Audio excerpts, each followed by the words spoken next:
वन्दे वृन्दावनचरं वल्लवीजनवल्लभं जयन्ती सम्भवं धाम வைஜெயந்தி விபூஷணம். 63 முடிச்சோம்னு நினைக்கிறேன் இல்லையா? மதப்பிரபூத த்வனயோ மஹோக்ஷாः ரோதோ விபேதோல்பண துங்க ஸ்ருங்காः தர்ப்பஸ்ய தேஹா இவ யோகசித்தாः தந்தாவலான் அந்தரயாம் பபூவுஹு. அங்கே அந்த சரத்காலத்து வர்ணனை போயின்னு இருக்கு. இதில் பிருந்தாவனத்தில் எப்படி வருஷா காலம் முடிஞ்சு சரத்காலம் வந்திருக்கு.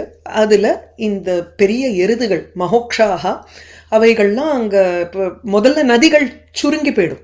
நதி சுருங்கினத்தினால உங்களுக்கு அந்த பேங்க்ஸ் எல்லாம் தட்டங்கள்லாம் ரொம்ப உயரக்க இருக்குது. அந்த தட்டங்களில் போய் இந்த எருதுகள் போய் குத்துறது. ஸோ ரோதோ விபேத அதை உடைக்கிறது. தன்னுடைய துங்க ஸ்ருங்க தன்னுடைய நீண்டு இருக்கக்கூடிய அந்த ஸ்ருங்கம் கொம்புகளை வைத்து அவைகள் மதத்தினால ஒரு சத்தத்தை போட்டுண்டு அந்த கரையை உடைக்கிறதான். அப்படி தர்ப்பஸ்ய தேகாக இவ அகங்காரமே ஒரு உருவெடுத்து வந்தா எப்படி இருக்குமோ அந்த மாதிரி அந்த எருதுகள் இருந்தது. யோக சித்தாக யோகத்தினால ஒரு தேகம் எடுத்து வந்ததுன்னா, அதாவது இந்த அணிமாதி சித்திகள்லாம் இருக்கும் இல்லையோ, அந்த சித்திகள்னால ஒரு தர்ப்பம் அகங்காரம்ங்கிறது ஒரு உருவெடுத்து வந்தா எப்படி இருக்குமோ அந்த மாதிரி இந்த எருதுகள் யானையை கூட அப்படியே இட் ஓவர் ஷேடோட் அந்தரையாம் பபூவுஹு பார்த்தோம். சரோருஹாம் இதில் இருந்து தான் ஆரம்பிக்கணும் இல்லையா? 64 சரோருஹாம் ரக்த சிதாசிதானாம் ஸ்ரீயா பபௌ சாரத வாசரஸ்ரீஹி விஹார பாஜா குணபேத யோகாத் வியக்தீகிருதா விஸ்வஸ்ருஜேவ மாயா. சரோருஹாம் அங்க சாரத வாசரஸ்ரீஹி சரத்காலத்து வாசரம்ங்கிறச்சு இப்போ தினம், அந்த சரத்காலத்து நாளினுடைய ஒரு அழகு இருக்கே, அந்த அழகு எப்படி இருந்ததுன்னா பபௌ ரொம்ப பிரகாசித்தது. எதனுடன் பிரகாசித்தது? ஸ்ரீயா ஒரு சமிருத்தினால, ஒரு செழிப்புனால, அழகுனால அது அப்படியே பிரகாசித்தது. அந்த சரத்காலத்து பொழுது, அந்த பொழுதினுடைய ஒரு சோபா அழகு இருக்கே, அது சம்பத்தினால பிரகாசித்தது. எதனுடைய சம்பத்தின்னு சரோருஹாம் ஸ்ரீயா பபௌ தாமரை பூக்களினுடைய, அங்க நிறைய தாமரைப்பூ இருக்கு.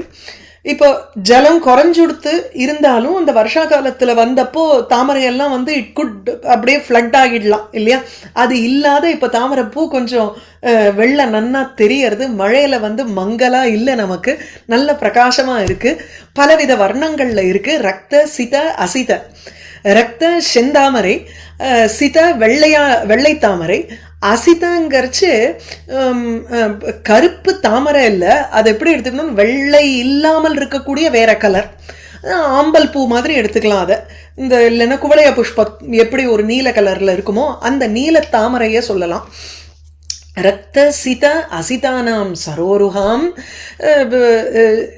சிவப்பு வெண்மை இல்லாத கலர், இப்படி இருக்கக்கூடிய சரோருஹாம் பத்மங்களினுடைய தாமரைகளினுடைய ஸ்ரீயா சம்பத்தி செழிப்புனால சாரத வாசரஸ்ரீஹி சரத்காலத்து சம்பந்தமாக இருக்கக்கூடிய நாள் பொழுது அதனுடைய அழகானது பபௌ பிரகாசித்தது. இது எது போல இருந்ததுங்கிறது 2வது லைன்ல போடும் பொழுது, விஹார பாஜா குணபேத யோகாத்து வியக்தீகிருதா விஸ்வசிருஜா இவ மாயா. மாயா விஸ்வசிருஜா, இந்த உலகத்தை சிருஷ்டி பண்ணக்கூடிய பிரம்மா மாயையை கையாளும் பொழுது எப்படி 3 குணங்களினுடைய பேதத்தை கொண்டு விளையாடுவாரோ அந்த மாதிரி இருக்கக்கூடிய மாயையாட்டம் இருக்கா இந்த சரத்காலத்து அழகு. எப்படி மாயைக்கு 3 குணங்கள், சத்துவம் ரஜசு தமசு. சத்துவம்ங்கிறது வெள்ளை, ரஜசுங்கிறது சிவப்பு, தமசுங்கிறது கருப்பு. அதுதான் இங்க போட்டிருக்கார். அஜாமேகாம் லோஹித சுக்ல கிருஷ்ணாம் பஹ்வீஃப் பிரஜாகான்னு இருக்கணும், பஹீம் பிரஜாம்னு இருக்கு, அது இல்ல, பஹ்வீஃப் பிரஜாகா ஜனயந்தீம் சரூபாம். பலவிதமான பிரஜைகளை உண்டு பண்றது மாயா. அந்த மாயா எப்படின்னா ஒரே பிரம்மம் தான், அது கையில மாயையை எடுத்துக்கொள்கிறது. அந்த மாயை எப்படி? லோகித சுக்ல கிருஷ்ணாம். அது பிறப்பற்றது. மாயையும் உங்களுக்கு அதுக்கு ஒரு உற்பத்தி கிடையாது, டைம் கிடையாது. அஜாம் ஏகாம், ஒரே மாயை தான். ஆனா 3 குணங்களை கொண்டு அந்த அதுக்கு பேதம் சொல்றோம். சத்துவம் ரஜஸ் தமஸ்னு. லோகிதங்கர்ச்சே சிவப்பு, சுக்ல வெண்மை, கிருஷ்ண அசித. அதே லைன்ல எடுக்கிறாரு இங்க, ரத்த சித அசிதன்னு. லோகித சுக்ல கிருஷ்ணாமனு. இப்படி ரஜஸ், சத்துவம், அப்புறம் தமஸ். இது ஏன் இந்த 3 குணங்கள், சத்துவம் ரஜஸ் தமஸ் தானே நம்ம எப்பவும் சொல்லுவோம், இது ஏன் மாறி இருக்கு அப்படிங்கறச்சு, ரஜஸ வச்சுட்டு தான் சிருஷ்டி ஏற்படுறது, சத்துவகுணத்தை வச்சுட்டு தான் உங்களுக்கு ஸ்திதி ஏற்படுறது, தமோ குணத்தை வச்சுட்டு பகவான் சம்ஹாரம் பண்றார். இப்படி 3 குணங்கள் சிருஷ்டி ஸ்திதி லயத்தை காண்பிக்கிறதுக்காக மாயையின் இடத்துல இருக்கு. அந்தந்த ஒரு குணத்தினுடைய பிராதானியத்தை பகவான் எடுத்துக்கும் பொழுது குணபேதாத்து, குணபேத யோகாத்து மாயா வியக்தீகிருதா இவ, அந்தந்த குணத்தை எடுத்துக்கும் பொழுது அந்தந்த காரியத்தை பண்றார். ஆனா மாயை ஒண்ணுதான்.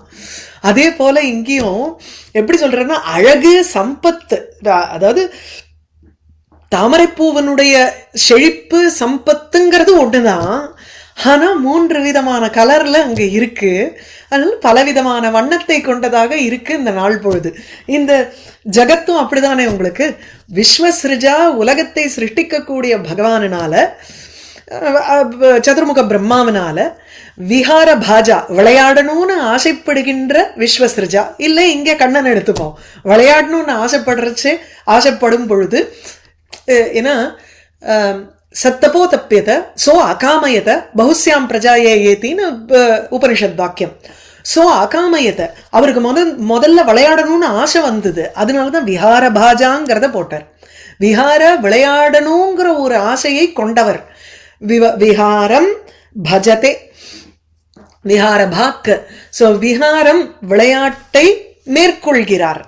ஆகையினால விஹார பாஜா அப்படி ஒவ்வொரு சோ அகாமயத்தை விளையாடணும்னு ஆசைப்பட்டதுனால பகுஸ்யாம் பிரஜாயே ஏத்தி, நீ எனக்கு பலவாறாக ஆகணும்னு ஆசைப்பட்டு அவர் சிருஷ்டிய செஞ்சார் அப்படின்னு இருக்கு உபனிஷத்துல. சோ விஹார பாஜா விளையாடணும்னு ஒரு ஆசையை கொண்டவராக விஸ்வசிருஜா இந்த உலகத்தை படைப்பவர்.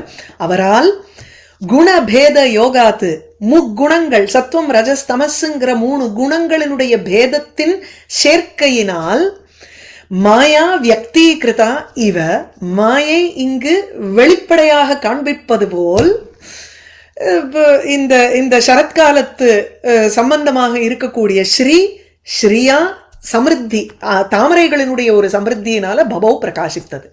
பகவான் மாயையோட எப்படி பிரகாசிப்பாரோ 3 குணங்களோட, அந்த மாதிரி இந்த திவச ஸ்ரீஹிங்கிறது மாயையுடன் கூடினது. இங்க மாயை இல்ல, ஸ்ரீயா பபவ், ஸ்ரீயோட பிரகாசித்தது. அந்த ஸ்ரீங்கிறது சம்பத்துன்னு எடுத்துக்கணும்.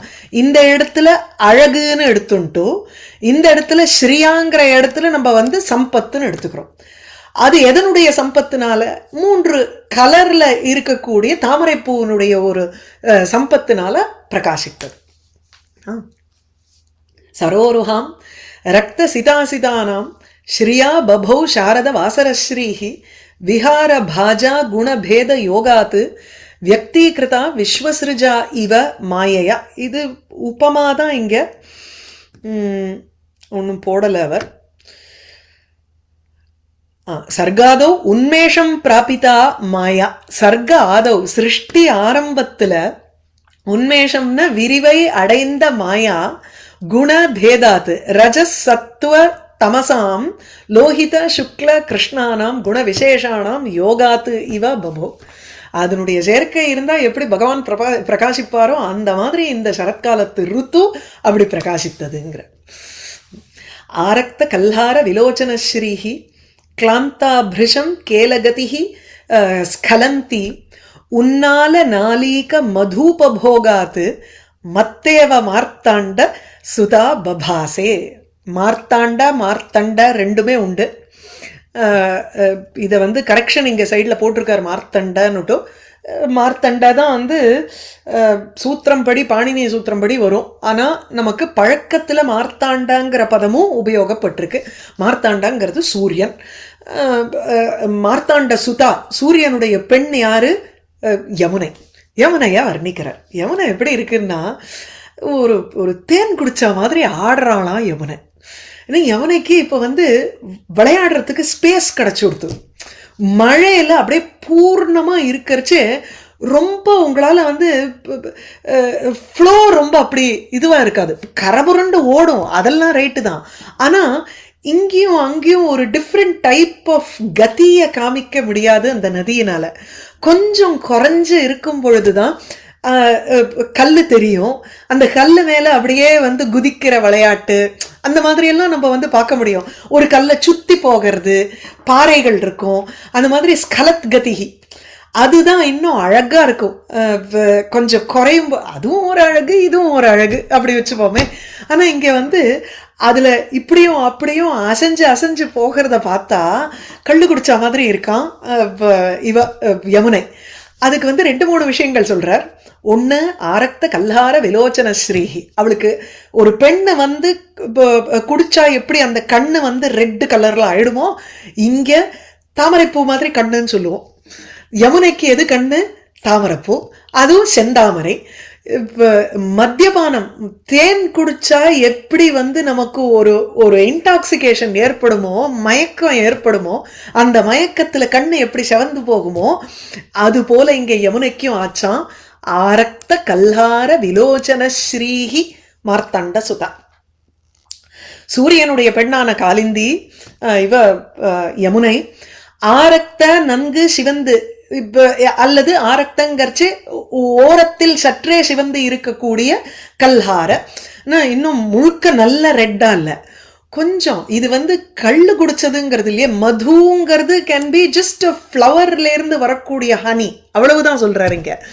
அதனால அது வந்து அந்த தேன் குடிச்ச நரி மாதிரிங்கிறோம் இல்லையா, அந்த மாதிரி இங்க இருக்கா அவ. சோ அதனால சற்றேஷி வந்தது. ஆ ரத்தங்கிறச்ச ஈஷத்து ரத்தத்தை மாத்திரம் எடுத்துக்கலாம் போறோம். சோ அதனால கொஞ்சம் ஓரத்தில் சிவந்து இருக்கக்கூடிய கல்ஹார தாமரை புஷ்பங்கள். அந்த தாமரை புஷ்பங்கள் தான் விலோச்சனம் கண்ணு. அதனுடைய அழகை கொண்டவள் யமுனை. சரிங்களா? முதல்ல. அடுத்தது கிளாந்தா, ரொம்ப அப்படியே டயர்டா போயிட்டாலாம் இப்போ. ஏன்னா பார்ப்பதற்கு ரொம்ப மெலிஞ்சு போயிருக்கா.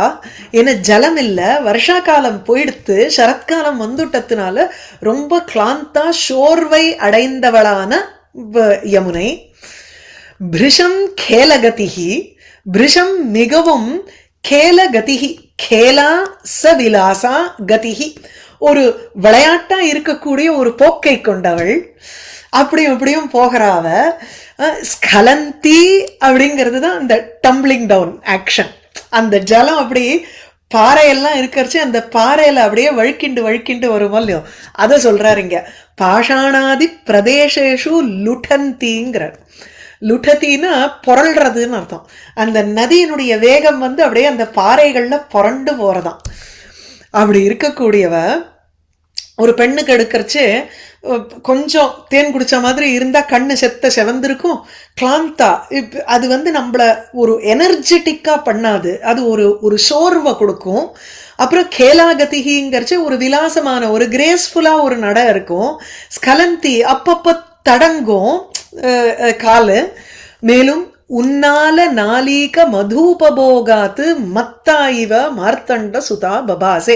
இந்த முன்னாடி இருக்கக்கூடிய 3 அட்ஜெக்டிவுமே 4 அட்ஜெக்டிவ். ஆரக்த கல்ஹார விலோச்சன ஸ்ரீஹி, கண்ணு செவந்திருக்கு.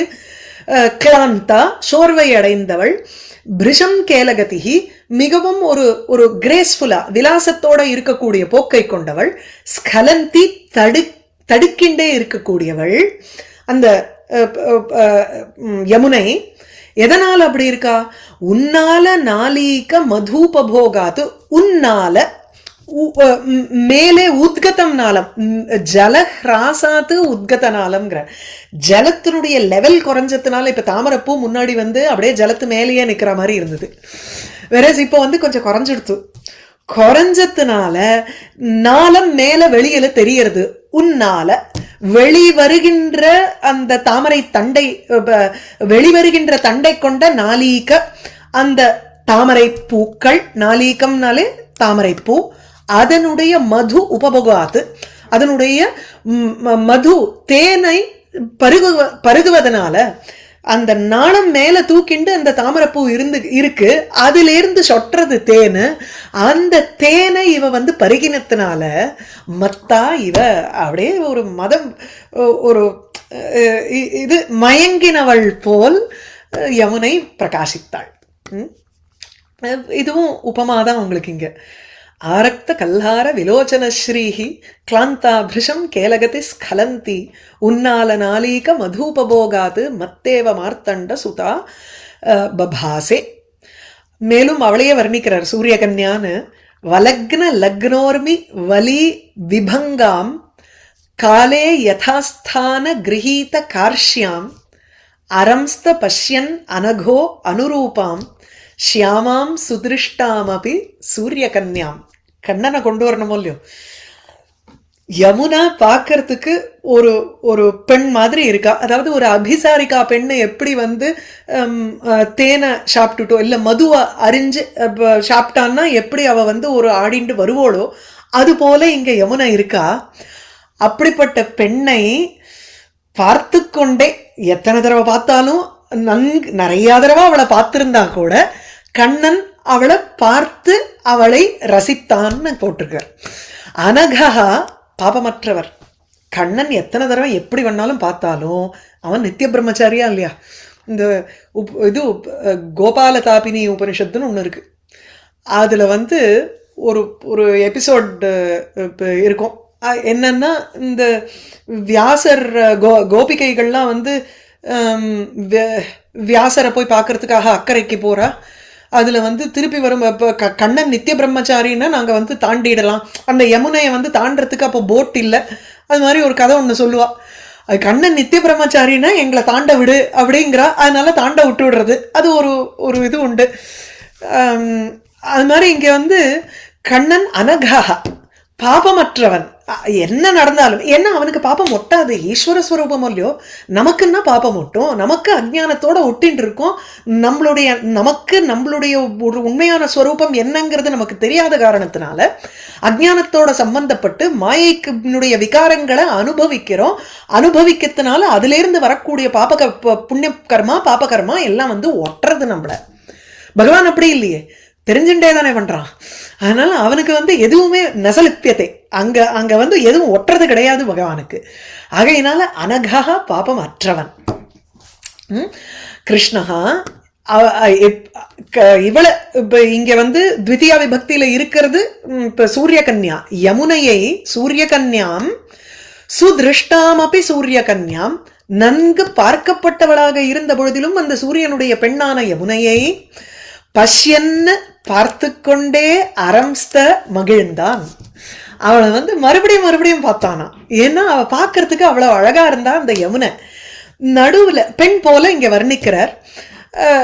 வலக்ன லக்ன ஊர்மி வலி விபங்காம், பார்ப்பதற்கு வலி விபங்காம். ஒரு பெண்ணுக்கு எப்படி வயிற்றுல வந்து அந்த 3 திரிவலிங்கிறோம், 3 மடிப்புகள் இருக்குமோ, 3 ரேகைகள் இருக்குமோ வலி, அது போல இவளுக்கும் வலக்னங்கிறச்ச மத்திய பிரதேசத்துல 2 கரை நடுவுல எடுத்துக்கோங்க.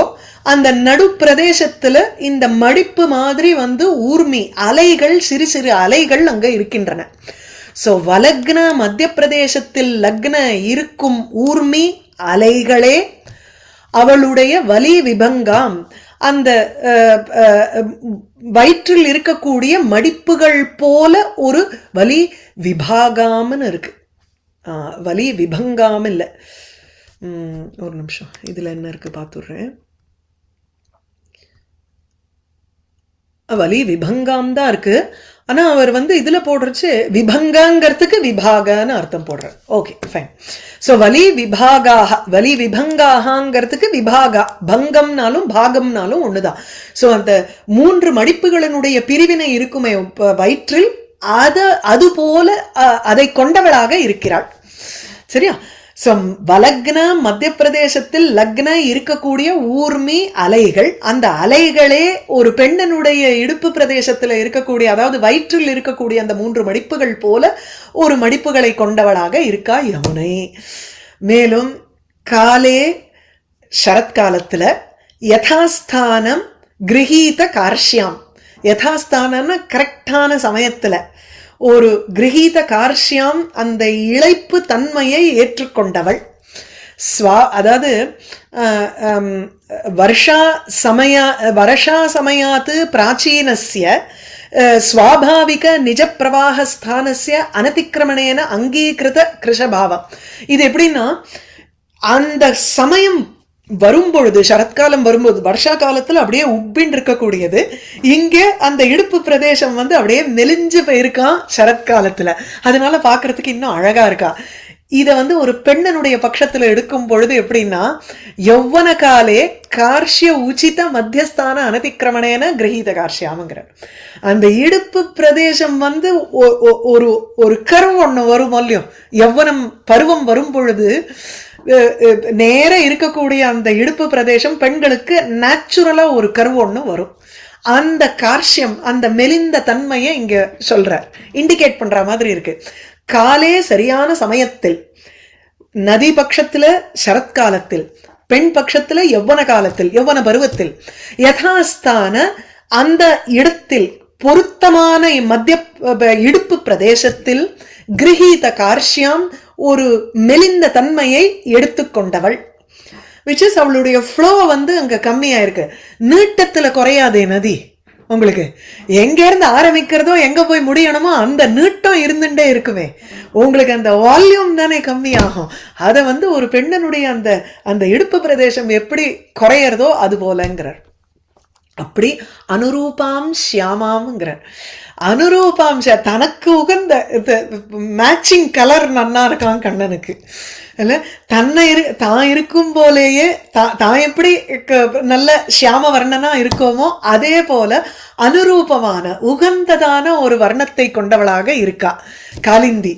இன்னொன்னு ஷியாமாங்கிறதுக்கு ஸ்திரீ பட்சத்துல எடுக்கும் பொழுது, ஒரு பெண்ணு ஷியாமாங்கரிச்சு இந்த ஒரு 16 வயசு டீனேஜ் வரும்பொழுது, ஒரு யௌவன பருவத்துல இருக்கக்கூடிய பெண்ணுக்கு ஷியாமான்னு பேரு. 15லேருந்து ஒரு 23 வயசு வரைக்கும் சொல்லக்கூடிய அந்த ஒரு ஏஜுக்கு ஷியாமான்னு பேரு பெண்ணுக்கு.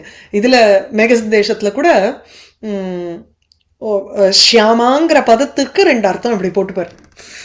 ஒரு கலர்ல ஷியாமா, யௌவன பருவத்துல இருக்கக்கூடிய பெண்ணுக்கு ஷியாமா. அனுரூபாம் ஷியாமாம், தனக்கு உகந்ததான, விளையாடுவதற்கு உகந்ததாக இருக்கக்கூடிய ஒரு வயசில் இருக்கும் பெண்ணை போல், சுதிருஷ்டாம் அப்படி எத்தனையோ பார்த்தா கூட நன்கு எத்தனை தரம் விளையாடி இருக்கான் அந்த கண்ணன் அங்க. இதுக்கு காளிந்தி காளியனை அடக்கும் பொழுது கூட அங்க அனாயாசமா விளையாடி இருக்கான் யமுனையில. அத்தனை தரம் பார்த்திருக்கான் யமுனைய. ஆனாலும் பஷ்யன்ன அரம்ஸ்த, பார்த்துண்டே அவன் ரமிச்சான். வலக்ன சில சமயம் ஒரு ஒரு ஒரு கணவன் மனைவிய எப்படி எத்தனை முறை பார்த்தாலுமே அது ஒரு ஒரு பருவமோ இல்ல அந்த ஒரு சமயம் வரும் பொழுது எப்படி என்னமோ புதுசா பாக்குற மாதிரி பார்த்து ரசிப்பானோ இல்லையோ, அத இங்க அந்த மாதிரி ரசிக்கிறான் கண்ணன். வலக்ன லக்னோர்மி வலி விபங்காம் காலே யதாஸ்தான கிரகீத கார்ஷ்யாம் அரம்ஸ்த பஷ்யன் அனகோ அனுரூபாம் ஷியாமாம் சுதிருஷ்டாம் அப்படி சூரிய கன்யா. அடுத்தது இது கொஞ்சம் பிளர்டா இருக்கு, இதில் எடுத்துடுறேன், தேவையில்லையான்னு பார்க்குறேன். ஷோணா இது இன்னும் மோசமாக இருக்கு. ஷோணாகிருதிம் கோகனதைர் உதாரைஹி இந்தீவரைர் ஆகலிதாத்மகாந்திம் சிதாம்புஜைஹி சூச்சித ஜாஹ்னவி தாம் ஏகாம் அநேகாமிவ தாம் அபுங்க்த. கண்ணன் அந்த யமுனையை எப்படி அனுபவிச்சாங்கிறார். தாம் அவளை, இது முன்னும் பின்னுமா இருக்கு, இங்கேயே பார்ப்போமா புரியுறதான்னு. சரி, இங்க கர்த்திருபதம் இல்ல, அதை முந்தின ஸ்லோகத்துல இருந்து எடுத்துட்டுறணும். இங்க அனகஹான் இருக்கோ இல்லையோ, அதே அனகஹாங்கிறது தான் இங்கே ஒட்டும். ஏன்னா அபுங்தான வந்ததோ இல்லையோ, அவளை அனுபவித்தானுங்கிறது வருதோ இல்லையோ, அதனால பாபமே அற்றவனான அந்த கண்ணன் அனகஹா தாம் அவளை, அதாவது யமுனையை, ஏகாம் அபி ஒருவளாக ஒரே ஒருத்தியாக இருந்த பொழுதிலும் அநேகாமிவ பல பல பெண்கள் அல்லது பல நதிகளாக அவளை அனுபவித்தான். எப்படின்னா ஷோணா கோகனதைஹி உதாரைஹி கோகனதைஹி ஷோணாகிருதிம். நான் கொஞ்சம் இப்படியும் அப்படியுமா போறேன், ஏன்னா எனக்கே கண்ணு அது சரியா புரிய மாட்டேங்கிறது. அதுல இதுவே பண்றேன். கோகனதைஹி உதாரைஹி கோகனதைஹி ஷோண ஆக்கிருதி. உதாரன்னா நல்ல பெருசா இருக்கக்கூடிய கோகனத தாமரை பூக்கள். அந்த தாமரை பூக்களினால் ஷோணாங்கிற நதியினுடைய ஆக்கிருத்தியை கொண்டவளாக இருக்கா. நல்ல செந்தாமரைகள் இருக்கு, பெரிய தாமரை இருக்கு. சில இடங்கள்ல பார்த்தா அந்த செந்தாமரையை பார்த்தா அதனுடைய ரிஃப்ளெக்ஷன்ல அங்க யமுனா நதி கூட ரெட் கலர்ல இருக்கிற மாதிரி இருக்கு. ஷோணாங்கிற ஒரு நதி சிவப்பு கலர்ல அது ஓடும். அந்த நதி அது ஆக்சுவலி ஷோணகாங்கிறது நதம், இட் இஸ் நாட் நதி. ஷோணங்கிறது நதம். அதுதான் சரஸ்வதிங்கிற நதின்னுட்டு சில பேர் சொல்றா. நம்ம பிரயாகத்துல 3 நதிகள் சேர்றது இல்லையா, யமுனை, கங்கா, யமுனா, சரஸ்வதிங்கிறோம். ஆனா இப்போ ஹிஸ்டாரிக்கல் எவிடன்ஸ், ஆர்கியலாஜிக்கல் எவிடன்ஸ் எல்லாம் பார்க்கும்பொழுது கம்ப்ளீட்டா ஷோணாங்கிறது வேற, கங்கைங்கிறது வேறன்னு தான் தீர்மானம் ஆகிறது. சாரி, சரஸ்வதிங்கிறது வேறன்னு தான் தீர்மானம் ஆகிறது, சம்பந்தமே இல்லைங்கிறா. இந்த இடத்துல இவர் எப்படி சொல்றாருன்னா, இவர் இங்க சொல்லல, நல்ல வேலை, சரி, ஷோணாங்கிற நதியை பத்தி மாத்திரம் தான் சொல்றார். அருண ஆகாராம் ஷோணாக்கிய நத ஆகாராம்னு நுடுறார். சோ நதங்கிறது நார்த் சவுத்தா ஓடுற நதிக்கு தான் நதன்னு பேரு, புல்லிங்கத்துல சொல்லுவோம். ஈஸ்ட் வெஸ்டா ஓடுறதுக்கெல்லாம் உங்களுக்கு நதின்னு பேரு. சோ இது ஷோணங்கிற நதம் அதனுடைய ஆக்கிருத்தியை எடுத்துட்டு இருக்கா. அது செவந்து இருக்கிறதுனால அதுக்கு இந்த செந்தாமரைகளினால், பெருத்த செந்தாமரைகளினால் ஷோணாக்கிருத்தியும் ஷோணங்கிற நதத்தினுடைய ஒரு ஆக்கிருத்தி உருவத்தை கொண்டவளாகவும் முதல்ல. ரெண்டாவது இந்தீவரைகி, இந்த பூ ஆம்பல் பூவா, அது கோரிய புஷ்பங்கள், அந்த இந்தீவரைகி அல்லது நெய்தல் பூங்கிறா, ஆம்பல் பூங்கிறா, ஏதோ ஒண்ணு, அந்த ஒரு நல்ல ஒரு கருநீல பூக்கள், அந்த பூக்களினால் ஆகலித ஆத்மகாந்தி. சில இடங்கள்ல அந்த பூக்கள் இருக்கிறதுனால தன்னுடைய காந்தி வந்தவள் போல், அதாவது யமுனை அங்க ஓடுற மாதிரியும்.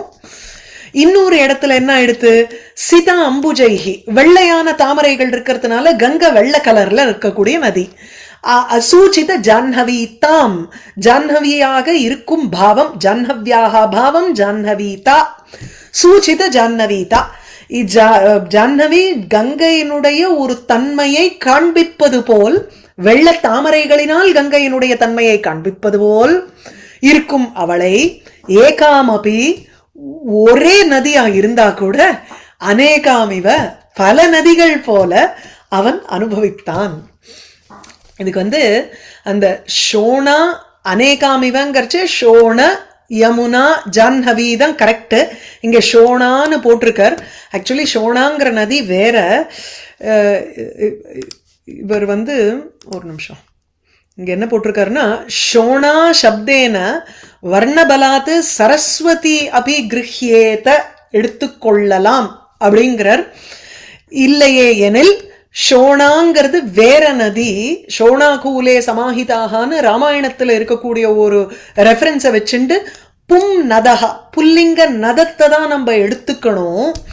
ஆனா கோதாஸ்துதியில ஷோணா அதரே அபி இதி ஸ்லோகே சரஸ்வதி அன்யா ஷோணா அன்யாங்கிறார். அதனால இங்க இதுதான் ரெஃபரன்சஸ்ன்னு அவர் பொதுவா கொடுத்துடுறார். அதனால இந்த இடத்துல அதை சரஸ்வதின்னு எப்படி எடுத்துக்க முடியும் தெரியல. ஷோணங்கிற பதத்திற்கு சரஸ்வதின்னு ஒன்னா எடுத்துக்கலாம் அப்படிங்கிற மாதிரி அவர். அதனால எதுக்குன்னா பிரயாகத்தை கொண்டு வரத்துக்காக அங்க திரிவேணி சங்கமம் ஏற்பட்டிருக்கிற ஒரு யமுனையை போல பார்த்தாருங்கிற அர்த்தத்துல சொல்ல வர்றார். அப்படி சரஸ்வதின்னு எடுக்கணுங்கிற அவசியம் இல்லை. அந்த கோதாஸ்துதி ஸ்லோகமும் அழகா இருக்கும். ஷோணா அதரே ஒவ்வொரு அங்கத்திலையும் கோதா இவள ஆண்டாளை வந்து இதுவா தானே பார்க்கறார். ஒரு நிமிஷம், இந்த கோதாஸ்துதி வந்து அந்த ஸ்லோகத்தை ஒவ்வொரு இடத்துலையும் ஒவ்வொரு நதியினுடைய பெயரை சொல்றார். அதுல ஷோணா அதரேபி, ஷோணாங்கிற நதி உதட்டுல, ஏன்னா செவந்து இருக்கக்கூடிய அந்த நதி. ஷோணாங்கிற பதமே ரக்தம்னு அர்த்தம். அதனாலதான் இந்த கலர் விவகாரமே பேசுறோம், சரியா? சோ ஷோணா அதரே, உதட்டுல கோதா அம்பாள் வந்து உங்களுக்கு ஷோணா நதியை போலையும், குஜயோரபி துங்கபத்ரா, ஸ்தனங்கள் வந்து துங்கமாக ரொம்ப உயரக்க இருக்கிறதுனால துங்கபத்ரா மாதிரியும், வாச்சாம் பாருங்க, வாச்சாம் பிரவாக நிவகைப்பி சரஸ்வதித்வம், நீ அப்படியே சாட்சாத் சரஸ்வதியா இருக்க. சரஸ்வதிங்கிற அம்பாள் வாக்குக்கு வாக்கினுடைய பிரவாக ரூபமாக இருக்கும் சரஸ்வதிங்கிற நதி ரூபமாக வழங்கக்கூடியவளாக நீ இருக்க. ஏன்னா உன்னுடைய வாக்கினுடைய பிரவாகம் அப்படி இருக்கு. அம்பாளுக்கு அப்படிதானே, ஆண்டாளுக்கு. அப்ராகிருதைரபி ரசைஹி விரஜா ஸ்வபாவாத், அப்ராகிருதைஹி ரசைஹி, ஒன்னிடத்துல இருக்கக்கூடிய ரசங்கள் எப்படி இருக்குன்னா பிரகிருதி சம்பந்தமாக வரக்கூடிய ரசங்கள் அல்ல. ஒன்னிடத்துல இருக்கக்கூடிய குணங்கள் எல்லாமே பிரகிருத்திய அப்பாற்பட்டதான தெய்வீகமான ஒரு விஷயமா இருக்கு ஒன்னிடத்துல. அதனால விரஜா, விரஜான்னு ஒரு நதி. அதே விரஜான ரஜஸ் இல்லாமல் இருக்கக்கூடியது. ரஜஸ்ங்கிறது சிருஷ்டியை காமிக்கிறது. சிருஷ்டி சம்பந்தமே இல்லாமல் இருக்கக்கூடிய ஒரு உருவம் உன்னோடது, அவ்வளவுதானே இல்லையா? அப்படி தோன்றினவள் தானே ஆண்டாள். அப்படி ஸ்வபாவாத்து நீ விரஜாங்கிற நதியை போலவும் இருக்க. பேர்ல என்ன கோதாவரியை வச்சுருக்காளா இல்லையா? கோதாபி தேவி கமிதுகு நனு நர்மதாசி, அதாவது நர்மம் ததாதி, ஒரு சாஃப்ட்னஸ் நீ வந்து கொடுக்கிற எல்லாருக்கும். கமிதுகுனா யாரு விருப்பப்படுறானோ அவனுக்கு நீ வந்து ஒரு நர்மத்தையும் கொடுக்கிற, ஒரு ஈஸ், அதாவது நர்மங்கிறது விளையாட்டையும் நீ வந்து கொடுக்கிற அப்படிங்கிற அர்த்தத்துல இருக்கு. வேற அதுக்கு வேற மீனிங் இருக்கலாம், எனக்கு தெரியல. பட் தேசிகர் அதனால எடுத்தேன் அந்த ஸ்லோகத்தையும். ஷோணாகிருதிம் கோகனதைருதாரைஹி இந்தீவரைஹி ஆகலித ஆத்மகாந்திம் சிதாம்புஜைஹி சூச்சித ஜான்னவீதாம் ஏகாம் அநேகாமிவ தாம் அபுங்க்த. அடுத்தது வந்து குமுத்வதீம் பிரேக்ஷ்ய கலிந்த கன்யாம் தாரா பரிஷ்காரவதீம் த்ரியாமாம் நபஸ்தலீம் ச ஸ்புடஹம்சமாலாம் நாதஹ த்ரிதாபூதம் அமன்யத ஏகம். ஒரே வஸ்துவ மூன்றாக கண்ணன் பார்த்தான். நாதஹா, நாதன் இல்லையோ, நாதன்னா he is the controller of Maya. அதனால அவனே வந்து இந்த மாயையை மூன்று விதமாக பிரித்து பார்க்கிறான். அது ஒரு அண்டர்ஸ்டாண்டிங் தான். இந்த ஸ்லோகத்துல அப்படி இல்லை உங்களுக்கு. ஒரே வஸ்துவை மூன்றாக பார்க்கிறான் கண்ணன். எப்படி பார்க்கிறான்? காலிந்தியையே குமுத்வதீம் கலிந்த கன்யாம் பிரேக்ஷ்ய, அதாவது குமுத புஷ்பங்கள், குமுத புஷ்பம்ங்கிறது உங்களுக்கு வெள்ளை கலர்ல இருக்கும். அந்த வெள்ளை கலர் புஷ்பங்களோட இருக்கக்கூடிய இந்த கலிந்த கன்யாம் பிரேக்ஷ்ய, கலிந்த கன்யா, கலிந்தங்கிறது ஒரு பர்வதம், அந்த பர்வதத்தில் இருந்து பிறந்தவள். அதனால யமுனைக்கு காலிந்தி அல்லது கலிந்த கன்யா. சோ கலிந்த கன்யா, அந்த கலிந்த பர்வதத்தினுடைய பெண்ணான யமுனை, அவள் குமுத்வதீம், குமுத புஷ்பங்கள் வெள்ளை கலர் புஷ்பத்தோட இருப்பதை பார்த்துவிட்டு பிரேக்ஷ்ய தாரா பரிஷ்காரவதீம் த்ரியாமாம், தாரகையோட இருக்கக்கூடிய யமுனை முதல்ல பார்க்கறான். யமுனையே வந்து ராத்திரியா பார்க்கறான். த்ரியாமாம் இவ, மூன்று ஜாமங்கள் கொண்டது ராத்திரி. அதனால த்ரியாமாம் எதோட இருக்கக்கூடிய இரவு நேரம். தாரா பரிஷ்காரவதீம், தாரகைகளை நட்சத்திரங்களை பரிஷ்கார அலங்கரணமாக கொண்டிருக்கும் ராத்திரியாக அமன்யத, ராத்திரியாக நினைத்தான். மேலும் ஸ்புட ஹம்சமாலாம் நபஸ்தலி, நன்கு பிரகாசமாக தெரிகின்ற அன்னபக்ஷிகளினுடைய ஒரு வரிசையை கொண்டதான நபஸ்தலி, ஆகாசத்தினுடைய பிரதேசம், அதையும் பார்த்து ஒரே வஸ்து மூணாக பிரிஞ்சிருக்கோன்னு அவன் நினைச்சுட்டான். முதல்ல வந்து யமுனையை பார்க்கறான். யமுனையை பார்த்துட்டு அதுவும் கருப்பா இருக்கு. அடுத்தது ராத்திரி வேலை இருக்கோ இல்லையோ அது தாரகைகளினுடைய தாரகையை வந்து அலங்கார இப்ப யமுனையில குமுத புஷ்பம் இருக்கு, அது வெள்ளையா இருக்கு. அதனால அது இப்ப இங்க ராத்திரி மாதிரி ராத்திரியும் பாக்குறான். ராத்திரியில தாரகைகள் இருக்கு, அதுவும் வெள்ளையா பிரகாசிக்கிறது, அலங்கரணம் மாதிரி இருக்கு. இங்க யமுனைக்கு இந்த குமுத புஷ்பமும் அலங்கரணம் மாதிரி இருக்கு. அடுத்தது ஆகாசத்தை பாக்குறான். ஆகாசத்திலையும் உங்களுக்கு வந்து ஸ்புட ஹம்சமாலா நல்ல தெள்ள தெளிவாக அன்னபக்ஷிகள் மாலையாக கோர்த்து இருக்கு ஆகாசத்துல. ஆகாசமும் உங்களுக்கு வந்து கருத்த ஆகாசமா இருக்கு, ஏன்னா ராவேளையோ இல்லையோ, அதனால ஆகாசம். இது ஆக்சுவலி ராத்திரிங்கிறது ஆகாசத்தை காட்டிலும் வேறையா எடுத்துக்கணுமா எப்படிங்கிறது யோசிக்கணும்ல ஒரு. ஸோ ராத்திரிங்கிறது இன்னும் மேல போட்டுக்கோங்க, யமுனைய கீழே போட்டுக்கோங்க, நவஸ்தலிங்கிறது நடுவாந்திரமா இருக்கக்கூடிய ஆகாசத்தை போட்டுக்கோங்க. அந்த இடத்துல வந்து அன்னபக்ஷிகள் பறக்கிறது. இது எல்லாம் ஒரே வஸ்து உங்களுக்கு வந்து எல்லாமே நீல கலர்ல இருக்கிறதுனால ஒரே வஸ்து. அதுல இருக்கக்கூடிய குமுதம் தாரகை அன்னபக்ஷி அது வந்து ரொம்பவும் வெண்மையா இருக்கிறதுனால ரொம்ப ஒன்னடி மண்ணடி ஆன மாதிரி, அதாவது ஒரே வஸ்து தான் மூணாக பிரிஞ்சிருக்கோ அப்படின்னு ஒரு ஒரு பிரமைய கொடுக்கிற மாதிரி இருக்கு இங்க. புரியுறதா? திரிதா பூதம் ஏகம் வஸ்து இவ அமன்யத. ஸோ கண்ணன் அப்படி நினைச்சாங்கிறார். அவனுக்கு என்ன நினைக்கிறதுன்னா இது என்ன, ஹவு கேன் கிருஷ்ணா பி கன்ஃபியூஸ்டுன்னு கேட்க முடியாது இந்த இடத்துல. வேணா அவன் அப்படி நடிப்பான், அவனுக்கு என்ன அதுல நடிக்கிறதுக்கு. குமுத்வதீம் பிரேக்ஷ கலிந்த கன்யாம் தாரா பரிஷ்காரவதீம் திரியாமாம் நபஸ்தலீஞ்ச ஸ்புடஹம்சமாலாம் நாதஸ்திருதாபூதம் அமன்யத ஏகம். வந்தே விருந்தாவனச்சரம் வல்லவீஜன வல்லபம் ஜெயந்தி சம்பவம் தாம வைஜெயந்தி விபூஷணம். நிறுத்திப்போம்.